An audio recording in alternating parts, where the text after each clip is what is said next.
My name is Sophia Anderson, and I am 28 years old. I built my tech company from a cramped dorm room while everyone told me to be realistic. Today at my graduation with my family watching, my father texted me something that broke my heart. But what happened next changed everything. 4 years of sleepless nights, rejection, and sacrifice led to this moment when my phone buzzed twice within minutes. The first message crushed me. The second one made history. Oh, if you are watching this right now, drop a comment letting me know where you are tuning in from. Hit that like button and subscribe to join me on this journey of turning rejection into the sweetest revenge success story you have ever heard. Growing up as the only daughter with two older brothers in the Anderson household meant living in a constant state of being overlooked. My father, Harold Anderson, built his construction supply company from the ground up in the 1980s. He was a self-made man who prided himself on his business acumen and traditional values. In our family, tradition meant one thing: business was for men and women were meant for supporting roles. From my earliest memories, I watched my father groom my brothers, James and Thomas, to eventually take over Anderson Building Supply. He would bring them to the office on weekends, teaching them about inventory management, profit margins, and leadership. When I asked to come along at age 8, my father laughed and patted my head. "This is boring stuff, princess. Why not help your mother with dinner instead?" My mother, Elizabeth, was the perfect corporate wife. She hosted business dinners, maintained our home immaculately, and never contradicted my father in public. In private, she would sometimes whisper encouragement to me, but always followed with, "Just do not let your father hear about it." She loved me, I know that. But she had accepted her role in life and expected me to do the same. Despite the lack of encouragement, I showed an aptitude for mathematics and computer science from an early age. In 3rd grade, I won the state mathematics competition, beating students 2 grades above me. My father attended the ceremony but remarked afterward that it was cute how I enjoyed playing with numbers. When my teacher called home to discuss my potential, suggesting advanced classes and mentoring, my father thanked her politely and never mentioned it again.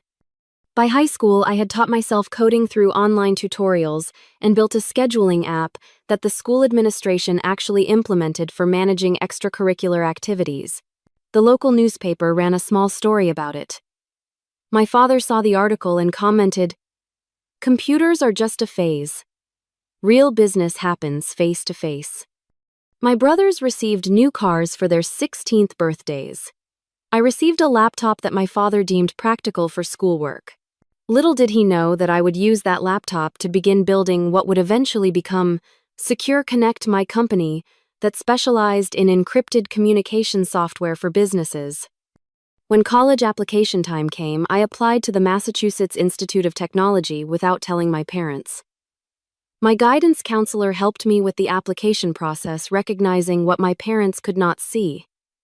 When the acceptance letter arrived, my mother was genuinely happy for me but worried about my father's reaction. "What are you going to do at MIT?" my father scoffed when I announced my acceptance at dinner. "Waste 4 years when you could be getting real-life experience. Technology is mostly smoke and mirrors anyway. Look at all these .com businesses failing." "It is the top engineering school in the country," I said quietly. "Engineering is not for girls, Sophia. You will struggle, get discouraged, and drop out." "Then what?" "I will not drop out," I promised. After weeks of arguments, my father reluctantly agreed to pay for my first year at MIT with conditions I had to maintain a 4.0 GPA, work part-time, to cover my personal expenses, and call home weekly to report my progress. "1 year," he said. "Then we will see if this is just a waste of my money." The night before I left for Cambridge, my mother came to my room. "Your father means well," she said, sitting on the edge of my bed. "He just wants to protect you from disappointment." "He does not believe in me," I replied, folding the last of my clothes into my suitcase.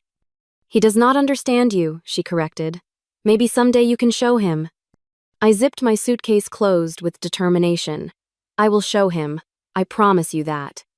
As I boarded the plane to Boston the next morning, my father's final words echoed in my head. When this tech fantasy fails, there will always be a receptionist position at Anderson Building Supply.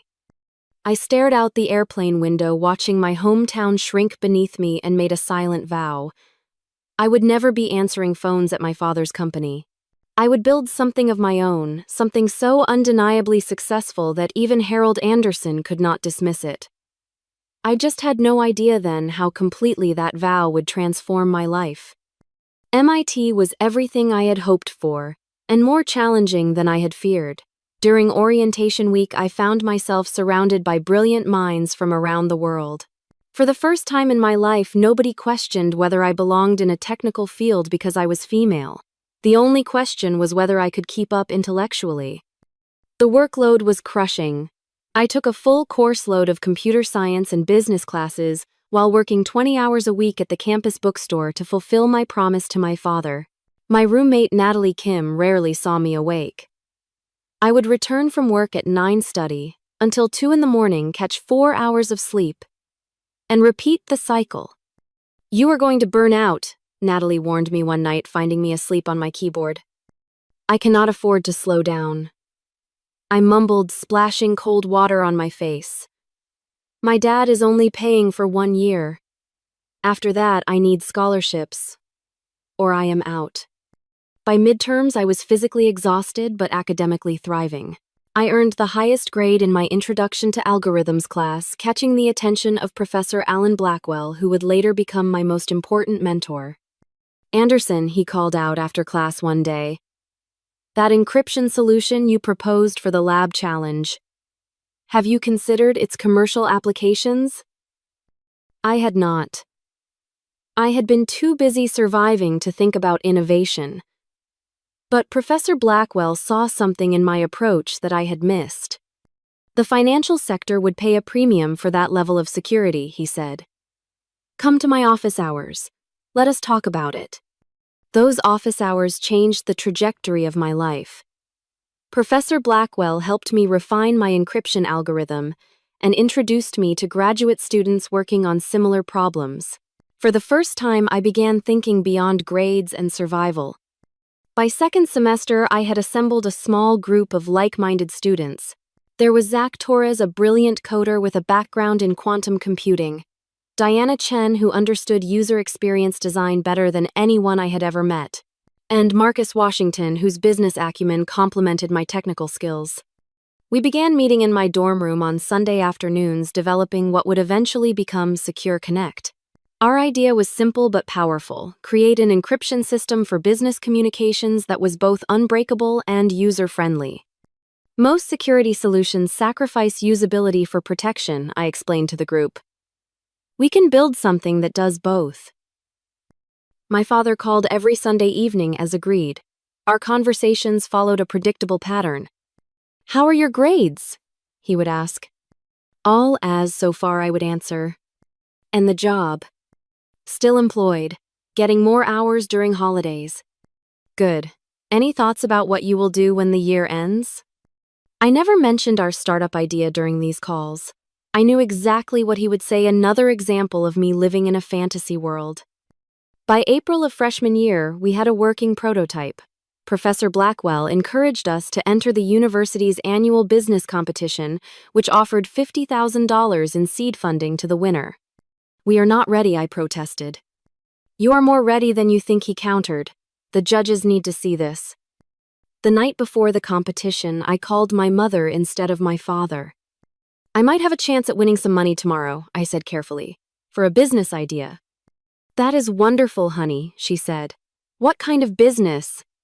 I explained our encryption software as simply as I could. "Your father always says business is about solving problems," she said when I finished. "It sounds like you are solving an important one."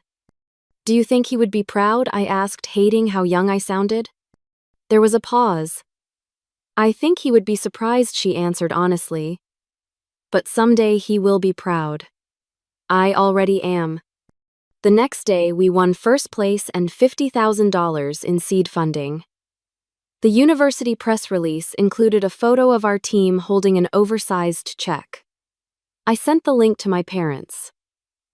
My father's response came hours later. Playing entrepreneur on the university's dime, I see. Focus on your grades. That summer, instead of returning home, I stayed in Cambridge and worked on Secure Connect. The seed money allowed us to rent a tiny office space off campus and pay ourselves minimal stipends. I called my father to tell him I would not need his financial support for sophomore year. "So you are dropping out," he said, a note of satisfaction in his voice. I received an academic scholarship. I will be continuing my education while developing our business. There was a long silence. Businesses need customers, Sophia. They need revenue. Who is buying your computer program? I had no answer for that yet.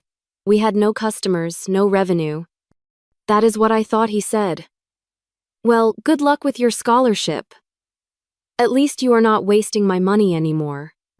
Sophomore year, I reduced my course load to part-time status, focusing the majority of my energy on Secure Connect. We worked 18-hour days refining our product and pitching to potential clients. We faced rejection after rejection. No one trusts security software from college students, Marcus observed after our 15th failed pitch. Then we need to stop looking like college students, I decided. We rebranded, created professional materials, and practiced our pitch until we could deliver it in our sleep. And then finally we got our first yes from a small financial advisory firm willing to take a chance on us. The day we received our first payment of $10,000, I took the team out for pizza. As we celebrated, I thought about calling my father to share the news, but decided against it. I wanted our success to be undeniable before I faced his skepticism again. Little did I know that our first client would lead to 5 more, and those 5 to a dozen more. By the end of my sophomore year, Secure Connect was generating enough revenue to hire 2 more developers and move to a legitimate office space. I was no longer just a student, I was a CEO. Our early success proved to be both a blessing and a curse. With our growing client list came growing expectations, and we were still a company run by students with limited experience. The summer after sophomore year brought our first major crisis. One of our financial clients experienced a security breach. It was not our fault. They had implemented our software incorrectly, ignoring our installation guidelines. But the client publicly blamed our inexperienced team and threatened legal action. "We cannot afford a lawsuit," Marcus warned during an emergency team meeting. "We barely have enough runway for 3 months as is."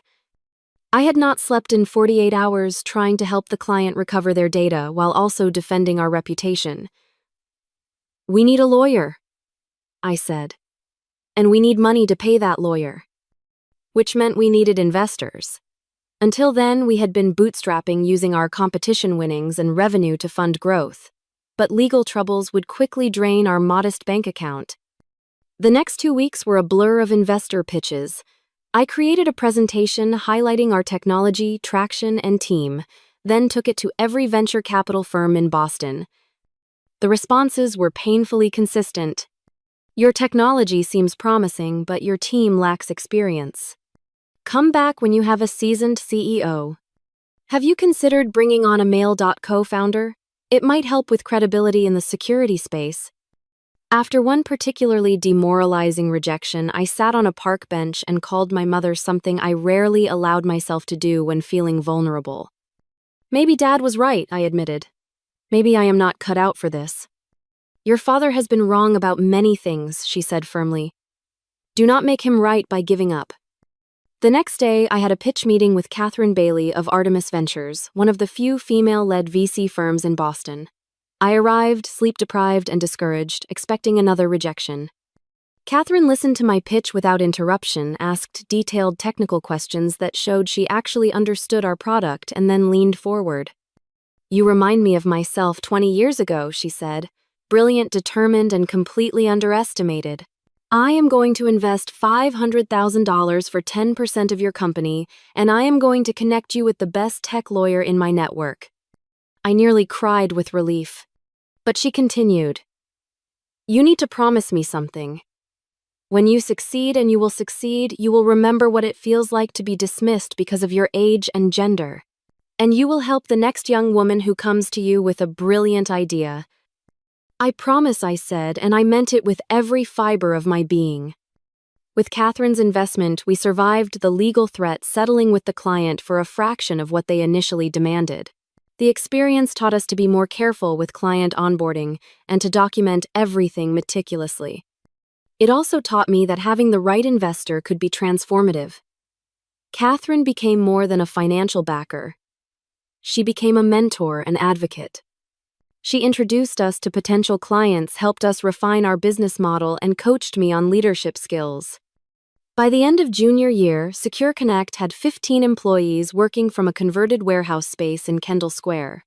We were generating consistent revenue, though we were still far from profitable after covering salaries, rent, and development costs. Each new hire brought both excitement and anxiety. These people were trusting their livelihoods to my vision. What if I failed them? What if my father was right about my capabilities? The pressure manifested physically. I developed insomnia and stress-induced migraines. I lost 15 pounds without trying. My academic advisor called me into her office, concerned about my declining grades. "You need to make a choice," she said gently.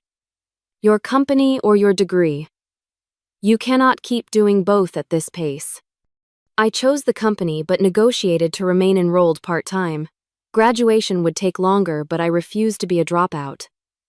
That would be giving my father the satisfaction of being right. Our breakthrough came in the fall of my senior year. Our team developed a significant innovation in our encryption algorithm that made it both more secure and more efficient. When we announced the update, our client list suddenly expanded from regional firms to national enterprises. Monthly revenue tripled in 60 days. We hired rapidly to keep up with demand, moving to a larger office and bringing on experienced professionals who commanded higher salaries than we could really afford. It was a calculated risk. We needed their expertise to scale properly. One of those hires was Jennifer Lawrence, a seasoned chief financial officer who had guided 2 previous startups to acquisition. At 52, she was 24 years older than me and brought a steadying presence to our young company. "You have something special here," she told me during her first week. "But you are growing too fast without proper financial controls. Let me help you build a sustainable business, not just an impressive technology." Under Jennifer's guidance, we restructured our pricing model, improved our cash flow management, and began serious discussions about long-term growth strategy. For the first time, I had a leadership team that did not consist of my college friends.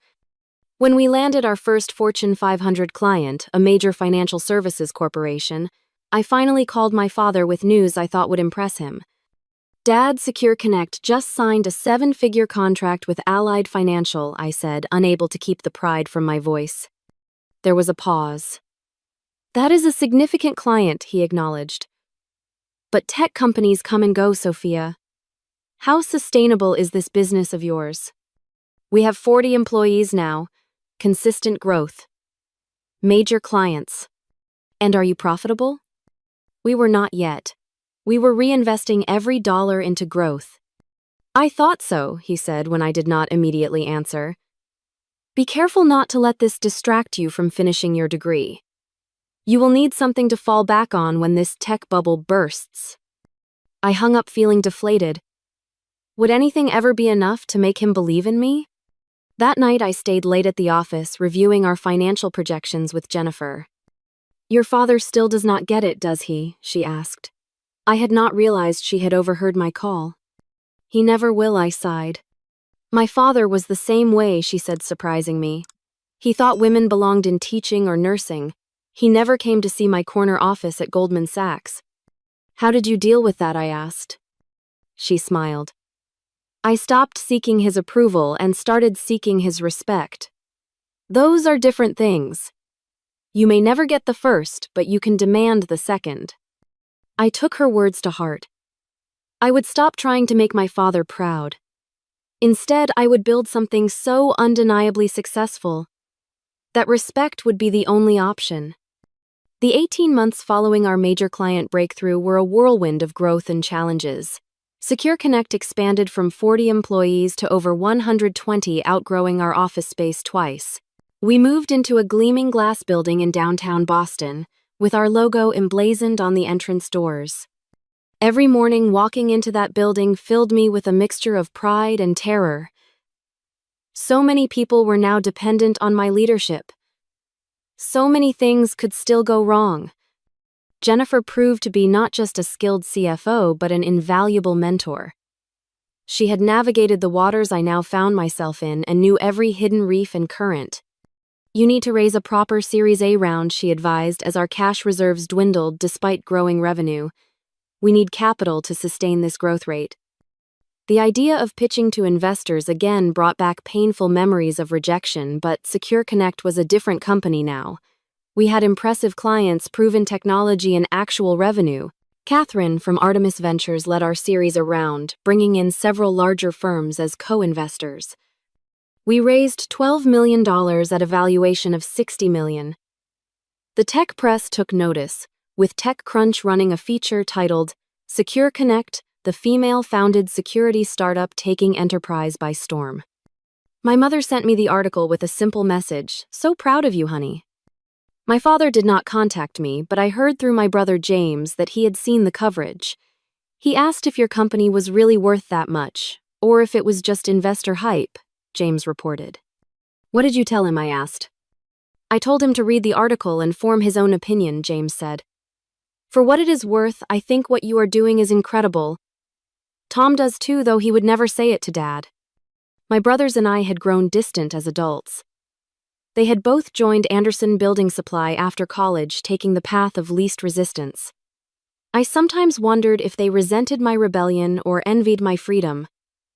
With our Series A funding secured, we expanded aggressively into new markets. The personal cost was enormous. I had not taken a vacation in 3 years.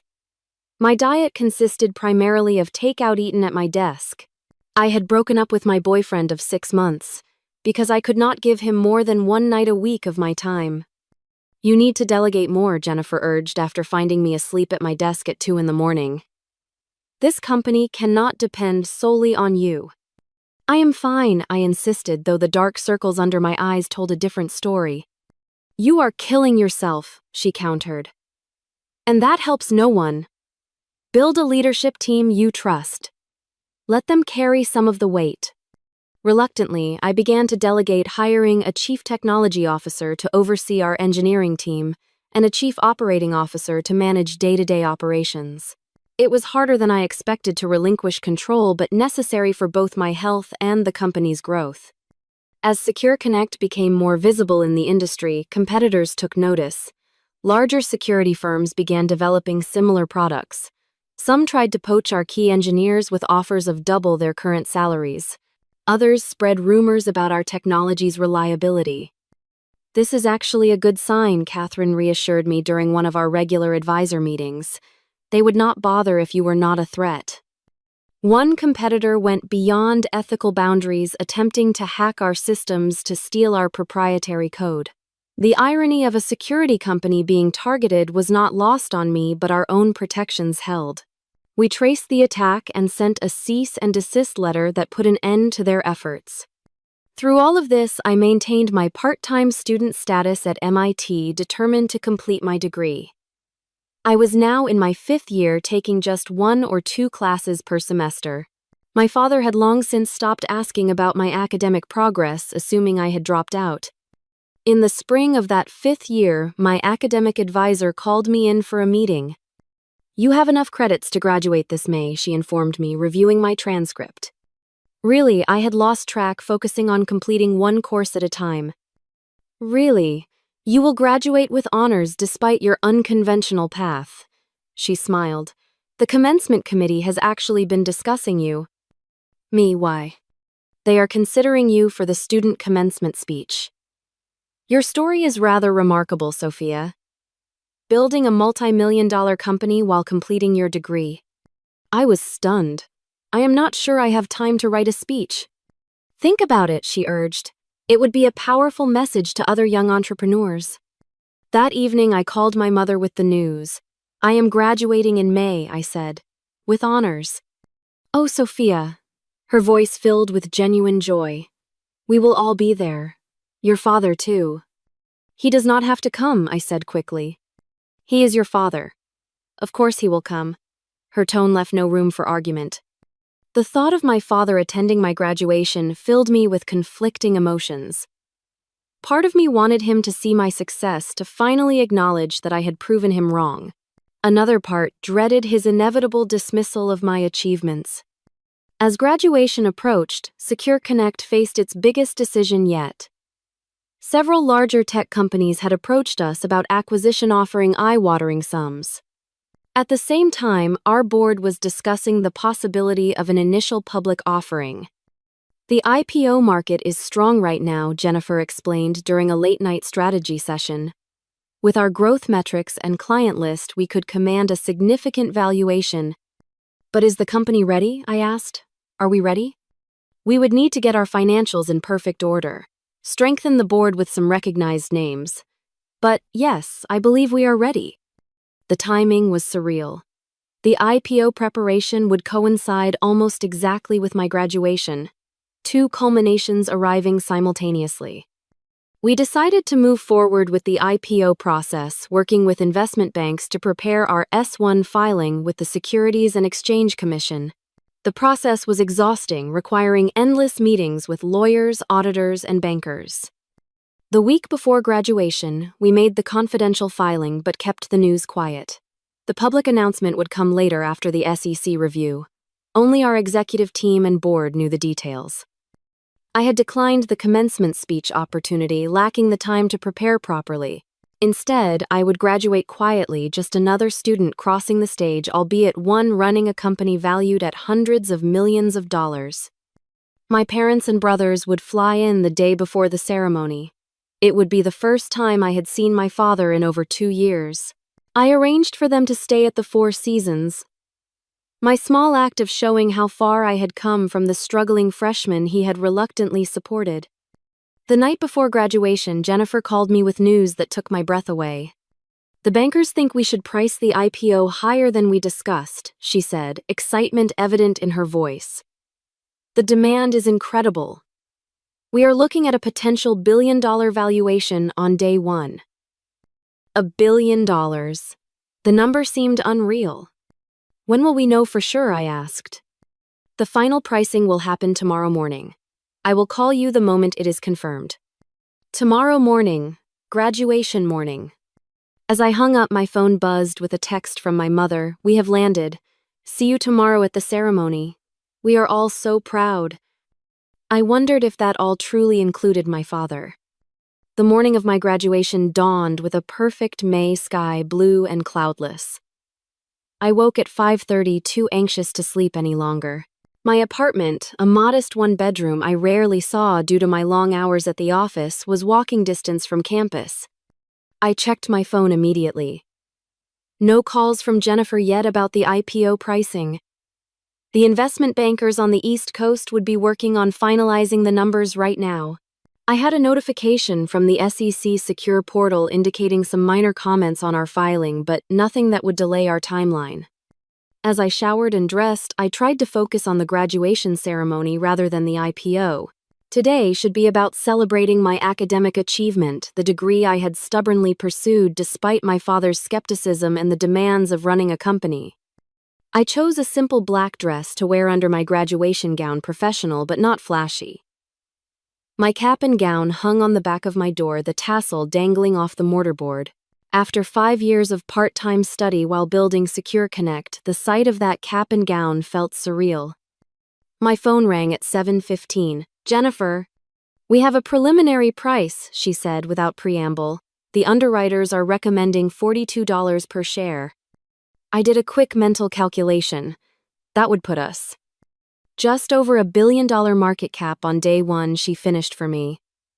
A unicorn at IPO. It is rare, Sophia. Really rare. My hands trembled slightly. When will it be final? The pricing committee meets in an hour. Barring any last-minute changes, we should have confirmation by 9:30. The announcement would go out shortly after that. My graduation ceremony started at 10. I will be in the middle of graduation, I said. I know. I can call you when it is official. Will your phone be on? Yes. I will keep it on vibrate. After hanging up, I sat on the edge of my bed trying to process what this meant. $1 billion valuation would change everything.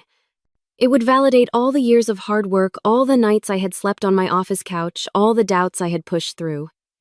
It would also be the ultimate answer to my father's dismissal of my playing entrepreneur. I took a deep breath and pushed that thought away.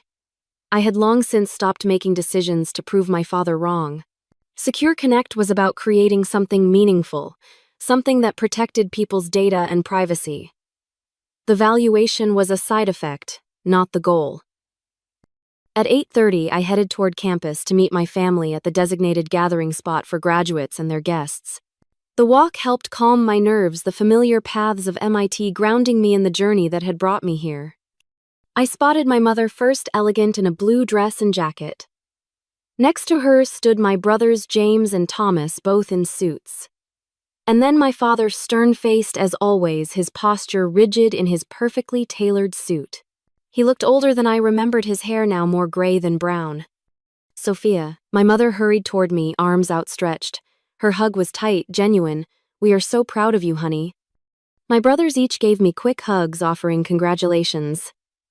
Then I stood before my father, unsure of the appropriate greeting after so much time and distance. He extended his hand formally. Congratulations on completing your degree, Sophia. Not a hug. Not even I am proud of you. Just acknowledgement of a task completed. I shook his hand, feeling a familiar disappointment settle in my chest. Thank you for coming. Your mother insisted, he said, as if I might have wondered about his presence otherwise. We made awkward small talk as other families reunited around us with much more enthusiasm. My mother filled the silence with questions about the ceremony and plans for a celebration lunch afterward. I made reservations at Harvest, I said, naming one of Cambridge's finest restaurants. My father raised an eyebrow. Business must be going well. It is, I said, simply unwilling to elaborate. Let the IPO news speak for itself when it came. An announcement called for graduates to begin lining up according to school and department. I needed to join the engineering school procession. I have to go, I said. The family seating is in Section C. I will see you after the ceremony. My mother hugged me again. We will be watching for you. As I walked away, I heard my father say to my brothers, at least she finished the degree. She will need it when this tech bubble bursts. Some things never changed. I joined the line of engineering graduates, adjusting my cap and checking that my phone was on vibrate in the pocket I had sewn into my dress specifically for today. All around me, fellow graduates were taking selfies, laughing, celebrating with friends. I stood alone, my mind divided between the ceremony ahead and the IPO pricing being finalized across town. The procession began at 9:45, with graduates filing into the grand auditorium where the ceremony would take place. From my position, I could see Section C, where my family would be seated. I spotted my mother's blue outfit, my father's rigid posture beside her. At 9:52, my phone vibrated. Jennifer? I stepped slightly out of line to check the message, pricing confirmed at $44 per share.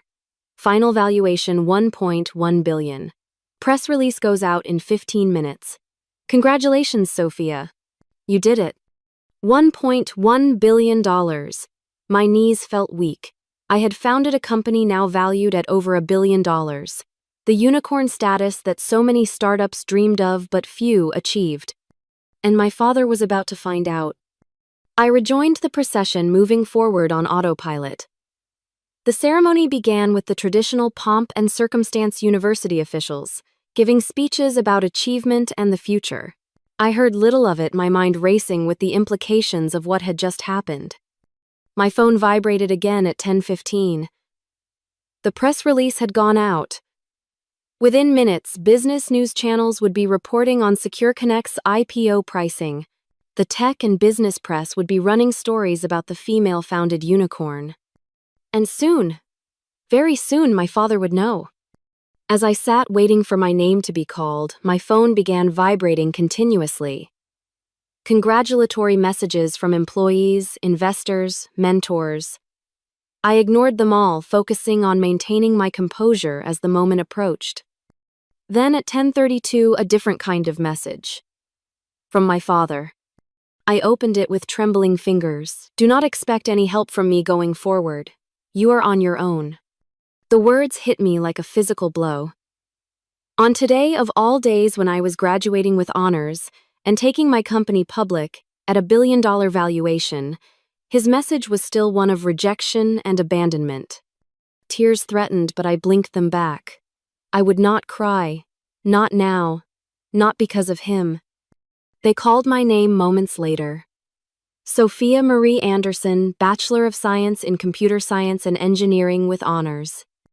I rose on unsteady legs and walked across the stage. The dean shook my hand, handed me my diploma. I managed a smile for the photographer, though inside I was shattered by my father's text. As I stepped off the stage, my phone vibrated again. Jennifer. I hesitated, then answered quietly, turning away from the ceremony. Hello? Her voice was jubilant. Sophia, the stock is already trading up in the private placement. The IPO is a massive success. We just hit $1 billion in market cap. Everyone is calling about it. CNBC wants an interview. Bloomberg too. I was still close enough to the stage that her excited voice carried. Several people nearby turned to look, including some faculty members. That is amazing news, I said, my voice carrying more than I intended. $1 billion IPO. I can hardly believe it. More heads turned. A murmur spread through the nearby graduates. We need to schedule a press conference, Jennifer continued, unaware of my surroundings. As CEO of a newly public billion-dollar company, you need to address the investors and media. I understand, I said, still speaking loudly enough to be heard by those around me. I will come to the office as soon as the graduation ceremony ends. I ended the call and looked up to see dozens of eyes on me. The whispering spread rapidly. Billion-dollar IPO. CEO. The words rippled through the crowd. I turned toward the family seating area and saw my father's face. He was staring at me, his expression a mixture of shock and disbelief. He held his phone in his hand. He must have just seen the news alert about Secure Connect's IPO. The timing could not have been more perfect. Minutes after texting me that I was on my own, he discovered that his helpless daughter had just become the CEO of a public company worth more than $1 billion. Our eyes met across the auditorium. For the first time in my life, I saw something new in my father's gaze. It was not pride. It was not love. It was respect. The remainder of the graduation ceremony passed in a blur. I returned to my seat among fellow graduates, who now looked at me with new interest, whispering questions I pretended not to hear. The university president continued with his closing remarks, but few people were listening. The buzz about the student CEO with the $1 billion IPO had swept through the auditorium. As we filed out following the recessional, several professors stopped to congratulate me, some mentioning they had just seen the news on their phones. Professor Blackwell, my earliest supporter, gave me a knowing smile and a thumbs up from across the crowd. The graduates dispersed to find their families in the designated meeting area outside. I spotted my mother first, waving excitedly. My brother stood beside her, looking impressed and slightly uncomfortable. My father stood slightly apart, his face unreadable, still clutching his phone. Sophia, my mother, embraced me tightly. Your company is all over the news. Why did you not tell us? The timing was confidential until this morning, I explained. We could not disclose the IPO details before the official announcement. My brothers offered awkward congratulations, clearly unsure how to react to their little sister's sudden prominent success. James mentioned something about the stock price already rising in early trading. Thomas asked if I was now a billionaire. The company is valued at over $1 billion, I clarified. My ownership stake is significant, but not majority. On paper, yes, I am now worth tens of millions at least. Throughout this exchange, my father remained silent, his expression stony. Finally, he stepped forward. You kept this from us deliberately, he said. It was an accusation, not a question. The SEC has strict rules about disclosure before an IPO, I replied evenly. And honestly, would you have believed me if I had told you? Your text message came through just before they called my name. I continued holding up my phone. Do not expect any help from me going forward. You are on your own. Interesting timing, Dad. My mother gasped. Harold, you did not. My father's face flushed. I was simply acknowledging her independence. She has made it clear she does not need family support. That is not what you meant, and we both know it, I said, surprising myself with my calm. You have never believed in me or what I was building. You have been waiting for me to fail since the day I left for MIT. Several nearby families had stopped to listen, recognizing me from the news alerts now circulating widely. Smartphones were pointed in our direction, people obviously recording the confrontation between the newly minted tech CEO and her father. This is not the place for this discussion, my father said, stiffly noticing the attention. I agree, I said. Let us go to the restaurant. I have a private room reserved. As we walked across campus, my phone continuously buzzed with notifications. Jennifer had texted that the stock was now trading at $52 per share, well above our IPO price. The market was responding enthusiastically. At the restaurant, the staff recognized me immediately. Congratulations on your IPO, Miss Anderson, the host said as he led us to the private dining room. Your office sent over champagne. Indeed, a bottle of Dom Perignon sat chilling in an ice bucket with a note from my executive team. Once we were seated and the door closed, my father wasted no time. So, this is why you have been so secretive about your company, he said, planning your big reveal for maximum effect. I have been building a legitimate business for 5 years, I replied. The IPO is just the latest milestone, not the goal itself. A technology business, he scoffed, built on venture capital and hype. Built on solving real security problems for major corporations, I corrected. We have over 200 enterprise clients, including 40 Fortune 500 companies. Our encryption technology is the most advanced on the market. And you managed all this while supposedly completing your degree. There was nothing supposed about it, I said, placing my diploma on the table. I finished what I started despite your predictions of failure. My mother placed her hand on my father's arm. Harold, our daughter has accomplished something extraordinary. Can you not simply be proud of her? He shrugged off her hand. Extraordinary. We will see if this company even exists in 5 years. Most of these tech startups crash and burn after the IPO. James surprisingly spoke up. Dad Secure Connect is not some fly-by-night operation. They are the leading provider in their sector. I looked them up after seeing Sophia in TechCrunch last year. Their client list is impressive. My father turned to him, betrayal in his eyes. You knew about this. I knew they were successful, James admitted. I did not know about the IPO. My phone rang. Jennifer again. I excused myself to take the call in the corner of the room.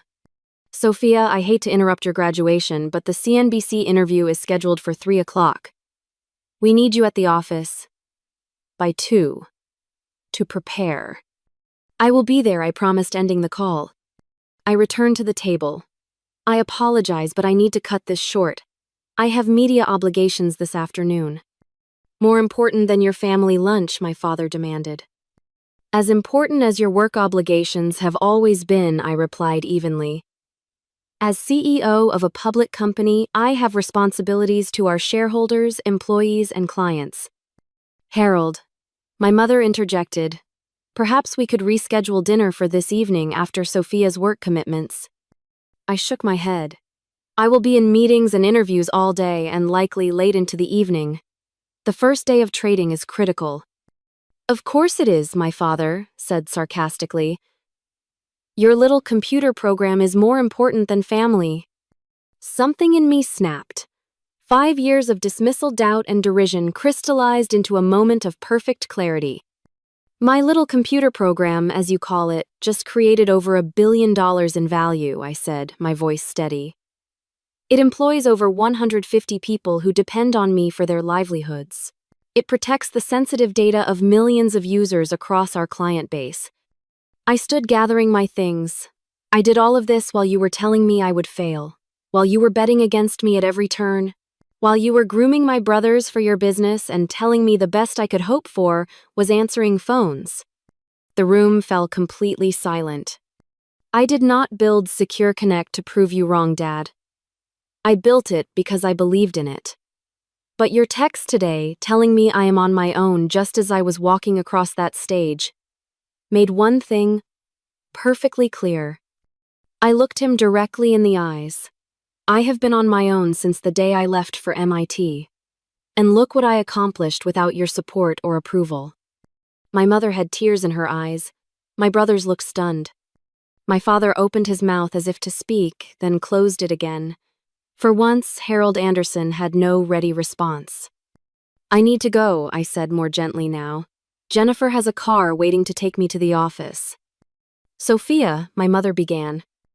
It is okay, Mom, I assured her. We can have dinner tomorrow night. You and the boys are welcome to visit the office tomorrow if you would like a tour. I did not include my father in the invitation. His expression shifted from shock to something harder, a defensive pride taking hold. I have an early flight, he said stiffly. Business requires my attention back home. It always does, I replied. As I turned to leave, my father spoke again. Sophia. I paused, looking back at him. Congratulations on your IPO, he said, the words clearly difficult for him. It is impressive. Not I am proud of you. Not I was wrong. Just an acknowledgement of the undeniable. Thank you, I said. That might be the first genuine compliment you have ever given me.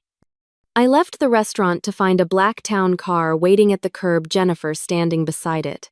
Her face lit up when she saw me. There she is, the woman of the hour. She hugged me tightly.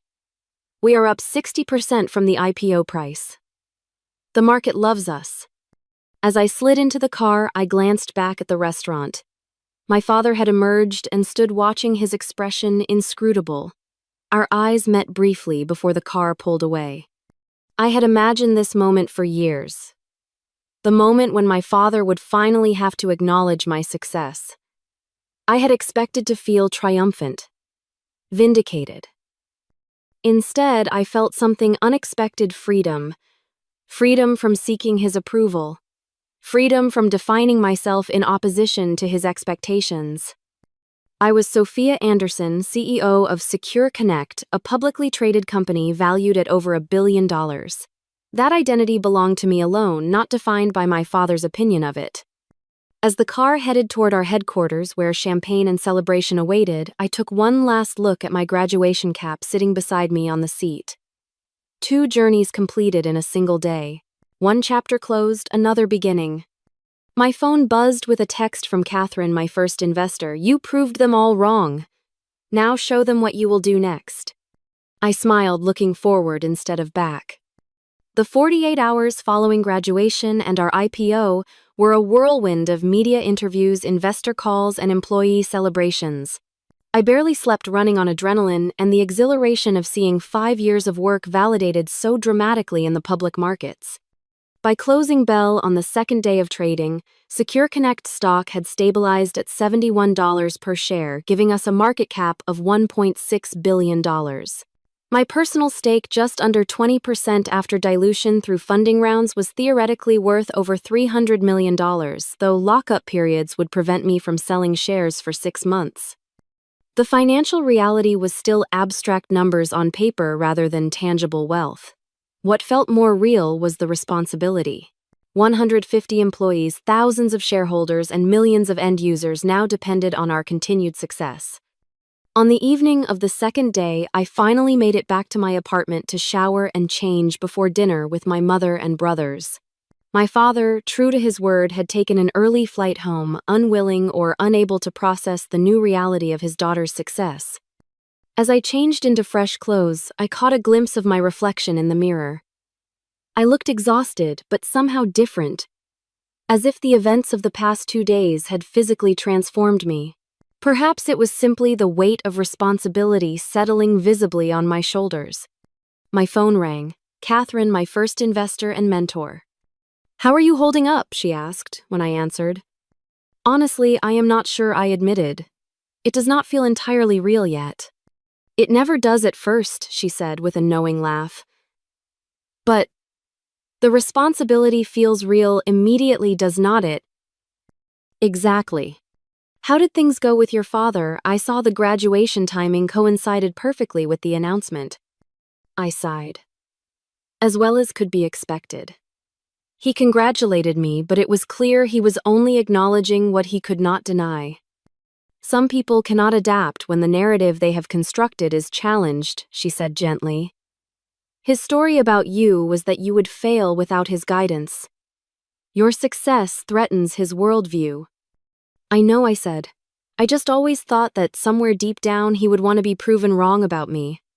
"Give him time," Catherine advised. "Some people need longer to reconcile their expectations with reality. Meanwhile, you have a company to run." After hanging up, I sat on the edge of my bed, suddenly overwhelmed by fatigue and emotion. The confrontation with my father had left a hollow feeling amid the triumph. For years, I had pushed myself partly to prove him wrong. Now that I had done so in the most public and definitive way possible, the victory felt incomplete. My doorbell rang. My mother and brothers had arrived to pick me up for dinner. Over a quiet meal at a small Italian restaurant away from the financial district where I might be recognized, my mother finally asked the question that had been hanging in the air.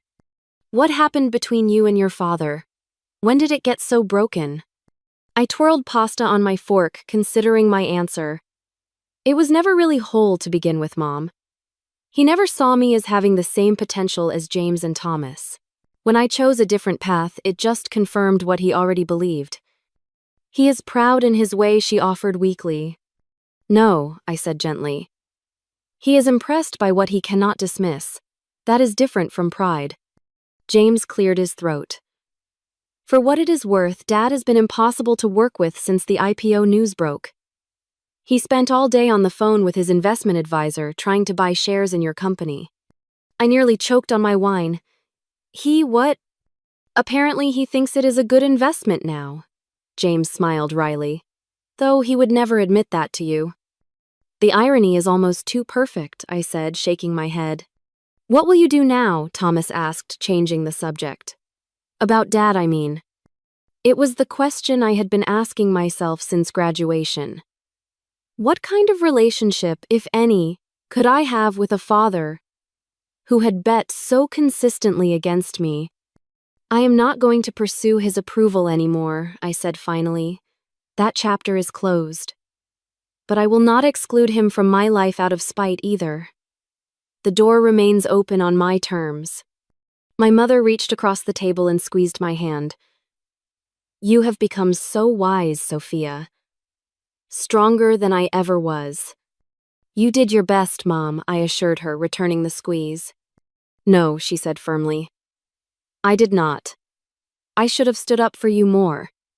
I let his dismissal of your dreams go unchallenged too often." "We cannot change the past," I said. "But we can choose how we move forward." The next morning, I gave my family a tour of Secure Connect headquarters. The employees were still in celebration mode, though work continued. Many stopped to congratulate me and meet my family. "This is incredible," Thomas said as we walked through the engineering department where dozens of developers worked on our core technology. "I had no idea it was so substantial." "What did you think I was doing all these years?" I asked, genuinely curious. He shrugged. "Honestly, Dad made it sound like you were playing around with computers in a glorified school project. And you believed him without ever asking me." Thomas had the grace to look embarrassed. "I should have made up my own mind." "I am sorry, Sophia." That afternoon, after my family departed for their flight home, Jennifer found me in my office reviewing our post-IPO strategy. "Your father called," she said without preamble. "He wanted to know if you would consider joining the board of Anderson Building Supply." He said, and I quote, "Her business expertise would be valuable to our company." I laughed out loud, the absurdity of the request hitting me like a wave. After years of dismissing my business acumen, my father now wanted to leverage it for his own company. "What did you tell him?" I asked. "I told him you were in meetings all day, but that I would pass along the message." Jennifer raised an eyebrow. "What should I tell him when he inevitably calls back?" I considered the question carefully. My initial impulse was to refuse outright, to give him a taste of the rejection he had so freely offered me. But that impulse passed, quickly replaced by something more measured. "Tell him I would be happy to discuss potential synergies between our companies," I said finally, "but that my priority must remain Secure Connect, especially in this critical post-IPO period." Jennifer nodded approvingly. "Taking the high road? I would expect nothing less from you." In the weeks that followed, I found myself adjusting to a new normal. The media attention eventually died down, though I was now occasionally recognized on the streets of Boston. Our stock price stabilized, our employees settled back into their work routines, and the day-to-day challenges of running a public company became my new reality. My father never called back about the board position. Instead, he sent a formal email outlining his proposal, copying my brothers and our respective company attorneys. I responded with equal formality, declining the specific offer but suggesting alternative ways our companies might collaborate. What surprised me most in the aftermath of our IPO was how quickly the achievement itself became background noise. The validation I had sought for so long, once received, lost its shine more rapidly than I had expected. What remained important were the relationships formed along the way and the impact of our technology on the clients who depended on it. 3 months after graduation, I made a decision that surprised many but felt instinctively right to me. I established the Secure Connect Foundation with $50 million of my personal shares, creating a scholarship fund specifically for young women pursuing careers in cybersecurity and technology. The first recipient was a brilliant 19-year-old from rural Georgia whose father, like mine, believed technology was not a suitable field for his daughter. When I called to inform her of the scholarship, she cried and said, "This changes everything. My whole future just opened up." Her words reminded me of my conversation with Catherine years earlier when she had invested in Secure Connect with the condition that I would help the next young woman with a brilliant idea.